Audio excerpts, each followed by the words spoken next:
Финалът на нашето пътуване се превърна в вкусна и красива импровизация. На 2 октомври, вместо планираната разходка из Лион, заради стачките поехме към по-тихата и живописна дестинация – замъка Гринян. Пътят ни по един от прочутите винени маршрути разкри пейзажи, напомнящи Тоскана, но за нас още по-вълшебни. Селото, обявено през 2019 година за едно от най-красивите във Франция, е сгушено в провансалската част на департамента Дром и е тясно свързано със своя замък. От 12 век то се развива около укреплението, което по-късно се превръща в впечатляващ ренесансов дворец.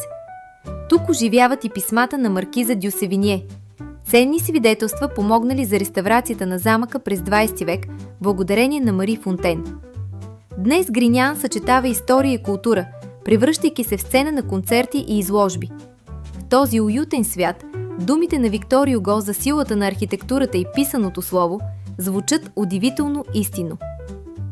В късния следобед потеглихме към летището, а след полунощ вече бяхме у дома.